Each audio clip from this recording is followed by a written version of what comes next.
Bismillahirrahmanirrahim. Hitungan 3, 2, 1. Dengan demikian tentunya musyawarah desa kelurahan khusus telah resmi. Bapak dan Ibu semuanya, kita ini di Jawa Barat ini, kenapa saya undang para menteri ke Jabar dan lengkap? Karena nyelesain Jabar itu nyelesain Indonesia. Penduduknya hampir 50 juta. Kemiskinan di Jabar selesai, kemiskinan Indonesia selesai. Keluarga berencana di Jabar selesai, keluarga berencana di Indonesia selesai. Kemudian angka kematian ibu dan anak selesai, menurun, bahkan zero, maka Indonesia selesai. Stunting di Jabar selesai, Indonesia selesai. Sampah di Jabar selesai, Indonesia selesai. Jadi kalau mau menyelesaikan Indonesia, mulailah dengan membangun Jawa Barat istimewa. Nah, Pak Menteri, saya 15 menit. Saya menggunakan logika berpikir bahwa kalau rakyat kita terus-terusan didorong pendapatannya, tetapi tidak berpikir pengeluarannya, sampai tuntas tidak akan selesai. Apa sih hari ini yang digunakan logika berpikirnya adalah logika menekan biaya yang dikeluarkan oleh warga. Salah satu strategi yang dilakukan adalah ketika dana pendidikan tinggi, bos dibayarkan, ada bos provinsi, maka orang tua tidak boleh ada lagi pengeluaran. Untuk apa? Untuk menekan angka kemiskinan. Apa yang tidak boleh? Tidak boleh lagi ada wisuda dari mulai TK sampai SMA. Karena itu pembiayaan. Tidak boleh lagi ada studi tour yang di dalamnya piknik. Yang menarik kemarin kepala SMK swasta di Bekasi ditegur oleh kepala dinas pendidikannya karena bikin piknik ke Bali. Dia berargumentasi begini, kami tidak melaksanakan studi tour di Bali. 5,4 juta itu bukan buat studi tour, tapi buat perpisahan, Iroh. Bagi saya mau studi tour, mau studi banding, mau apapun, yang penting anak keluar dari daerahnya, mengeluarkan biaya, mungut ke orang tuanya, tidak boleh. Saya paparin, dari mana orang tua memperoleh uang untuk outing kelas anaknya, untuk jaket anaknya, untuk cicing gelas ya aing ngomong. Kemudian untuk biaya studi tour anaknya, pinjem di koperasi simpan pinjam, pinjem di pinjol, pinjem di bank emok, pinjem di bank keliling, pinjem di MBK, pinjem di bank Pancasila. Itu ada grupnya Pak tiap desa Pak. Jadi kalau dulu ada grup komunitas ibu-ibu ke sawah, ke kebon, hari ini komunitas ibu-ibu pengelola dana rentenir per RT 15 orang perkumpulannya. Mereka tiap hari berkumpul, kemudian nanti mereka disumpah kalau pinjam, aku berjanji. Kemudian bagaimana mereka menutupi bank emok? Maka pinjam bank keliling. Bagaimana menutupi bank keliling? Pinjem bank NBK. Bagaimana menutupi ini lagi? Pinjem ini. Jadi satu orang memiliki pinjaman di 7 sumber pembiayaan renten. Saya kemarin dikejar-kejar oleh seorang bapak yang menangis. Rumahnya mau disita. Anaknya waktu itu pergi studi tour, mengeluarkan 5 juta, pinjem ke koperasi Eksis. Dan hari ini berubah menjadi 45 juta, tidak sanggup bayar, rumahnya mau disita. Di Tasikmalaya ada seorang ibu tidak bisa masak karena LPG-nya 3 kilogramnya disita. Ini harus diselesaikan. Tetapi dari sisi mentality buruk, mentalitas rakyat kita, kalau dikasih pinjaman lewat BUMDes, dana bergulir, tidak bayar. Iya. Kan ini harus ada. Menurut saya sudah, jangan berpikir mereka dapat sumber dari mana. Sudah Pak Wakapolda, ke depan mereka itu kategorinya sebagai bank ilegal. Mereka meminjamkan uang, bunganya 10%, tidak bayar pajak, mempercepat orang untuk kaya. Menurut saya bubarkan, dan itu anggap pelanggaran pidana. Gak ada jalan lain. Jangan berpikir lagi rakyat nanti sumbernya di mana. Rakyat kita ini bisa hidup, Pak. Tapi kalau ada peluang minjem, minjem. Jangan dikasih kesempatan. Kenapa? Rata-rata untuk hal yang tidak produktif. Ini. Nah, ini harus selesai. Dalam tahun ini harus selesai. Yang kedua, darurat sampah. Sampah plastik menggunung di sungai. Sampah plastik menggunung di sawah. Sampah plastik menggunung di tepi-tepi jalan. Darurat sampah. Hujan deras, kemudian terjadi penyumbatan, banjir. Hari ini salah satu pasar di kota Bandung sampahnya 600 ton. Uang sampahnya dipungut, tapi sampahnya tidak diangkut. Dan saya targetkan 2 hari ini harus selesai. Tetapi di balik itu, teman-teman dari Kementerian Lingkungan Hidup, tempat pembuangan sampahnya belum memenuhi syarat, disegel oleh KLHK, jadi tersangka kepala dinasnya, tapi nggak selesai masalahnya. Mijena mereka mana? Tempat sampahnya ditutup, kepala dinasnya jadi tersangka, tapi tetap buangnya harus tetap ada. Harus kemana? Akhirnya Jakarta Fluid buang sampah ke sungai yang ada di Bekasi. Kota Bandung kebingungan buat sampah. Ini harus tuntas, nggak boleh lagi nggak tuntas, nggak boleh lagi saling menyalahkan, nggak boleh lagi saling menceritakan. Harus ada solusi, harus ada eksekusi. Jangan pakai lama, harus hari ini, nggak ada kesempatan besok. Ini Pak, ini harus selesai Pak. Sehingga harapan saya dengan pertemuan ini nanti Menteri Sosial itu bisa menggerakkan para pendamping PKH. Mereka mengedukasi warganya. Bagaimana caranya nanti para penerima dana PKH dan bantuan Kemensos yang sangat besar itu menjadi orang yang produktif. Mereka mau nyapu di lingkungannya. Mereka mau ngelola sampah di tiap RT, di tiap RW. Kita bangun sistemnya organik, anorganik. Kita bangun pemilahan sampah. Yang plastiknya kita kirim ke industri jadi biji plastik. Kita gerakkan yang penerima bantuan sosial jangan berubah menjadi orang yang pemalas karena tiap bulan dapat jatah dan bantuan. Nah, kemudian saya ingin ada keterlibatan RT RW, kepala desa, para pendampingnya. Kalau mereka malas padahal usia produktif, menurut saya wajar kalau dievaluasi bantuannya karena dia malas. Nah, kemudian di ketahanan pangan, ini yang terjadi di desa. Orang-orang malas jadi tukang tandur, malas jadi tukang ngaramet, malas jadi tukang drep. Kenapa? Batur game menang 20 kilo tegudu tandur. Batur game dapat 20 kilo, 10 kilo tegudu ngarambet, malah jadi males. Justru menurut saya, orang yang terima bantuan sosial usianya produktif harus didorong ke sawah, nanam jagung, nanam padi, nanam cengek, nanam cabai. Kalau hari ini harga cabai diperbincangkan, saya ingin para pendamping PKH nanti, orang-orang para penerima PKH kasih bibit, suruh nanam cabai, suruh nanam jagung, suruh menjadi orang produktif, dapat bantuan, jangan tumbuh kelas baru yang menjadi pemalas hanya mengandalkan bantuan. Menurut saya ini setuju. Terus kemudian seluruh bantuan-bantuan ini harus terintegrasi. Bapak Menteri, saya menemukan orang miskin itu rata-rata anaknya banyak. Orang kaya pengen punya anak, datang ke dokter ini, konsultasi, bikin bayi tabung, habis 2 miliar. Terjadi wae, no miskin mah. Jadi. Saya pernah menemukan satu keluarga punya 22 anak, Pak. Punya 16 anak, Pak. Saya di Majalengka bertemu dengan anak-anak yang jualan kue di alun-alun.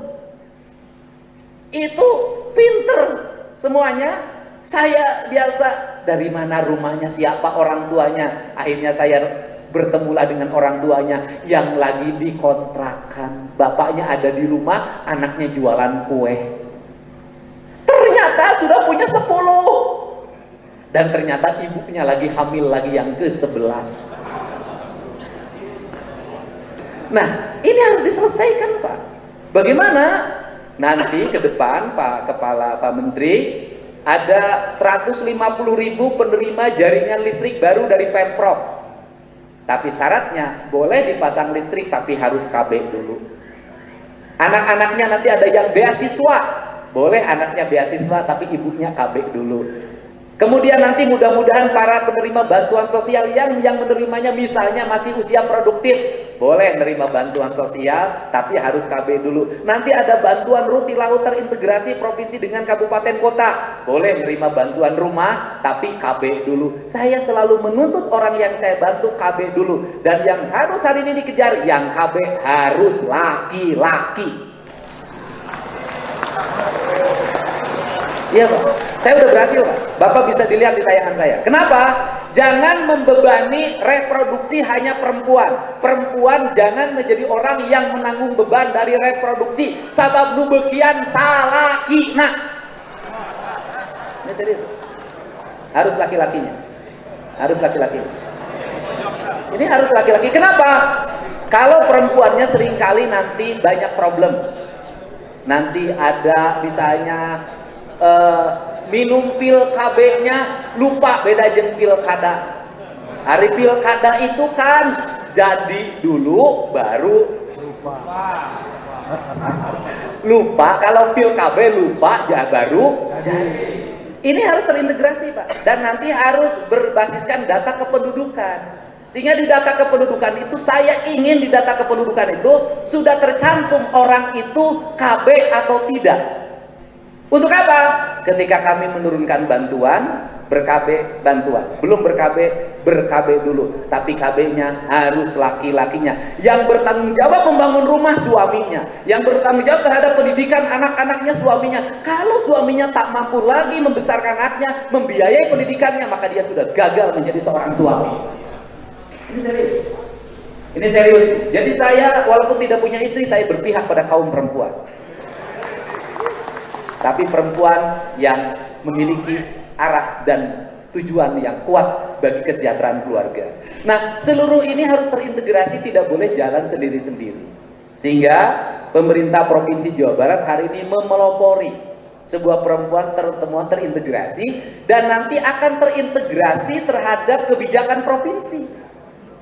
Desa yang aktif ngurus sampah, maka bantuannya cair. Desa yang sampahnya tidak diurus, kepala desa anak kawin wae tetulus bantuan anak. Serius. Terus kemudian apalagi? Keluarga berencana bagian dari item ini Pak Mendes, bahwa nanti saya kerjasama dengan Pak Mendes, desa yang memenuhi syarat sebagai desa yang istimewa, dia berhasil dalam KB, berhasil dalam pelayanan pendidikan rakyat, berhasil dalam penanganan kesehatan warga, tidak ada angka kematian ibu dan anak, tidak ada stunting, kemudian pengelolaan sampahnya baik, maka kami akan memberikan hadiah stimulus pembangunan senilai 10 miliar rupiah. Stimulus pembangunan 10 miliar. Dan lombanya Pak Mendes akan dimulai dari desa, dari kecamatan. Juara kecamatan mendapat stimulus 200 juta. Juara kabupaten akan mendapat stimulus, desa dan kelurahan ya, termasuk kelurahan, akan mendapat stimulus 1 miliar. Juara provinsi akan mendapat stimulus 10 miliar.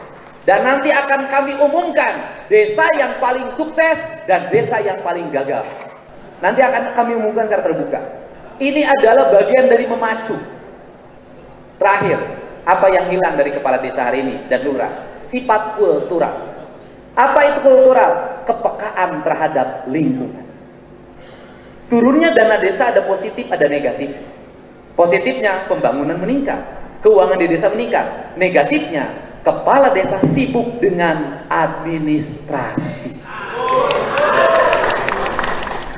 Kepala desa lebih stres menghadapi inspektorat. Kepala desa lebih stres menghadapi pemeriksaan dibanding dengan lebih stres menghadapi rakyatnya yang tidak ber-KB, lebih stres menghadapi rakyatnya yang stunting, lebih stres menghadapi sampah di kampungnya. Hari ini kepala desa tidak secara umum, banyak yang baik, tidak peka terhadap lingkungan. Sampah di depan rumah dia tidak peka lagi. jalan tidak peka lagi, cukut segini tidak peka lagi. Semua terfokus pada apa? Kapan dana desa cair, kapan siltap cair, bagaimana SPJ-nya, muter kepalanya di situ saja. Aspek kepemimpinan kultural kepala desa yang melekat dalam sistem desa yang berbasis kebudayaan hari ini punah dalam pedesaan ini. Dan akhirnya banyak kepala desa yang tidak berwibawa di depan rakyat. Untuk itu ke depan harus ada mekanisme sederhana. Untuk satu, aspek administrasi. Yang kedua, kepekaan kepala desa terhadap lingkungan. Yang terakhir, setiap desa kebutuhannya berbeda. Ada yang desa jalannya sudah bagus, tetapi pengelolaan air bersihnya belum ada. Ada desa yang kantor desanya bagus, tetapi pengelolaan sampahnya belum ada. Ada desa yang bagus, tetapi jalan lingkungannya buruk. Saya pikir kita harus mulai punya data desa. Saya ingin sebagai usulan ke Pak Menteri, bantuan desa disesuaikan dengan kebutuhan di desa itu.